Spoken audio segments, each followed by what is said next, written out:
इनका सिवा मराठों का छत्रपति इस दुनिया से रुखसत हो चुका है। मराठों की जमीन पर भी मुगलों का राज होगा।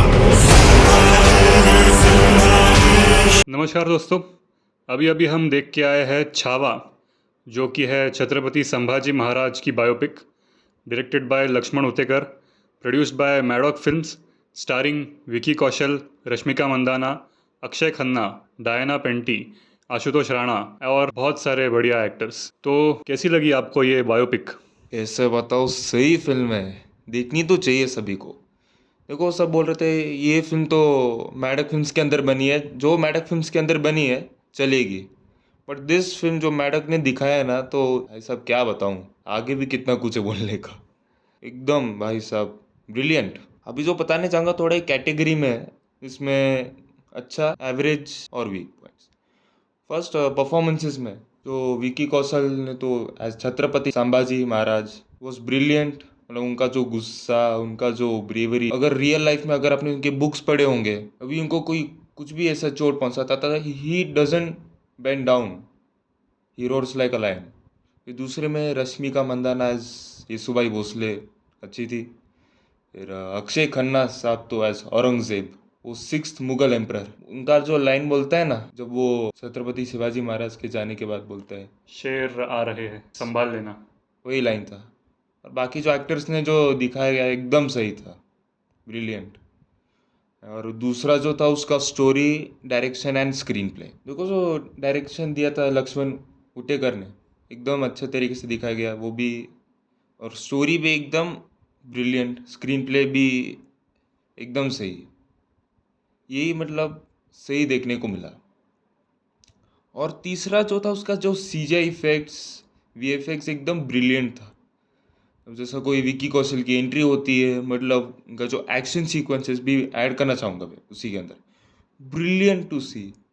मतलब वो रियल लाइफ में अगर देखा जाए कि ये लोग पहले कैसे प्लान करते थे मुगलों को कैसे निपटाने का, फिर मुगल उनके मतलब कोई इनमें से दो लोग जो शिवाजी महाराज के लिए काम करते थे, उनके मुगलों के साथ शामिल गद्दारी हो करते जाते, हैं। हाँ। गद्दारी गद्दारी करते हैं। Brilliant. And also the cinematography जो दिखाया गया ओवरऑल पूरी मूवी में, जो कैमरा एंगल में, हर एक मतलब एक्टर के इसमें जो पूरा एकदम सही दिखाया गया था। और म्यूज़िक भी दिया था AR रहमान ने। चलो म्यूज़िक भी चलो अच्छा था, background score which I love the most. और उसमें कुछ ऐसा ये अननेसेसरी सीन्स तो नहीं देखने को मिला हमें, ऐसा एकदम सीरियस। और क्या हुआ उसके बाद से फिर भी सभी लोगों ने पसंद किया। It was actually worth seeing कि किस तरह का सेक्रीफाइस ये सारे वॉरियर्स हिस्ट्री में इन्होंने किया है। स्पेशली बहुत सारे लोगों को शायद शिवाजी महाराज की कहानी पता होगी, मुगलों के खिलाफ उनकी लड़ाई के बारे में, शायद से उनके आगे जो जो आए योद्धा उनके बारे में इतना नहीं पता होगा, खास करके छत्रपति संभाजी महाराज।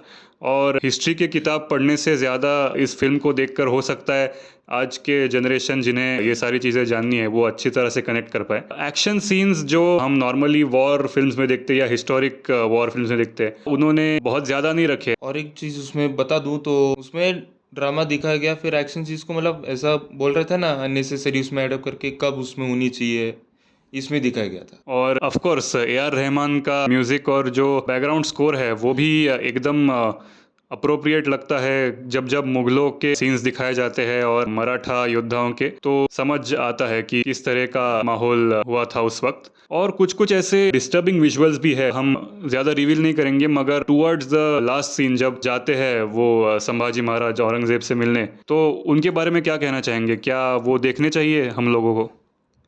देखो, उन्होंने तो दिखाया नहीं ऐसा, लेकिन हमने वही बुक्स में भी पढ़े, रियल में उनके साथ भी यही हुआ था। मतलब उनको इतना टॉर्चर करना, बांध के रखना, इतना जो बॉडी इतना घाव था उस पर नमक लगाना, मतलब उसके नाखून निकालना, इतना मतलब कुछ दिखाई नहीं गया था ऐसा रियल में। मतलब दिखाता तो हम लोग का क्या होता। डू यू थिंक कि ये क्रिएटिव लिबर्टी के नाम पे उन्होंने कुछ चेंजेस किए हैं या ये सब वैसे का वैसा दिखाया गया है? चेंजेस करा दिया गया है, उसमें ये मूवी में दिखाया गया था। एंड और बता दूँ, उसमें कोई वीक ना कोई एवरेज ऐसा कुछ भी नहीं था। ओवरऑल सभी में अच्छा ही था। मैडक ने फिर से रॉक किया, मैडक रॉक्स, बाकी सब शॉक्ड। इनफैक्ट ऐसे फिल्म्स जब आते हैं तो इससे पहले एक अच्छा डिस्क्लेमर उन्होंने दिखाया था और नरेट भी किया था, वो भी आप अच्छे से पढ़ लीजिएगा, सुन लीजिएगा इससे पहले कि आप फिल्म को देखें। और ये देखो मैडक फिल्म्स के अंदर बनी है, प्रोड्यूस बाय दिनेश विजान। जब भी कोई मैडक फिल्म्स के अंदर आता है तो मूवी चलेगी। जब भी देखो स्त्री 2 से यही सब चला, जब से हॉरर कॉमेडी पॉपुलर हुआ तभी ये छावा आया रिसेंटली। तो अभी ये नई नई चीज़ें ट्राई कर रहे हैं, ऐसे कौन सा एक्टर्स करेगा instead of casting same actors and all like ऐसा। तो इसी तरह करनी चाहिए मैडक वालों को। Let's hope for the best.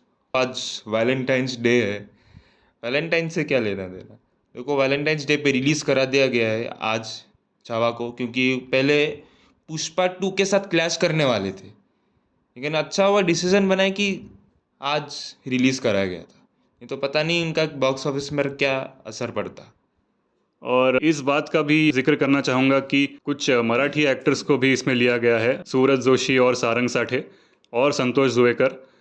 तो अच्छा लग रहा है कि जो जो बायोपिक्स दिखाए जाते हैं कुछ रीजन्स के स्पेसिफिक वॉरियर्स के, वहाँ के एक्टर्स को भी वो अच्छी तरह से कास्ट करते हैं। तो that's a great job by Maddock films really. और अब रेटिंग कितना देना चाहेंगे इस फिल्म को? रेटिंग इस फिल्म में 4.5 आउट ऑफ 5 स्टार्स, फैबुलस। और विकी कौशल साहब के लिए तो नेशनल अवार्ड मिल तो जाए। अभी देखो उन्होंने जैसा बायोपिक फिल्म्स की थी, जैसा उरी, सैम बहादुर, सरदार उधम, अभी छावा, छत्रपति संभाजी महाराज, ही डिजर्व्स इट। तो फिल्म खत्म होने के बाद सब बोल रहा था छत्रपति शिवाजी महाराज की जय, लास्ट सीन में खत्म छत्रपति होने। संभाजी महाराज की जय, हाँ। हर हर महादेव। वही क्या बताऊँ, सबको देखनी चाहिए फिल्म, मज़ा आएगा। बहुत बहुत शुक्रिया, मिलते हैं अगले वीडियो में।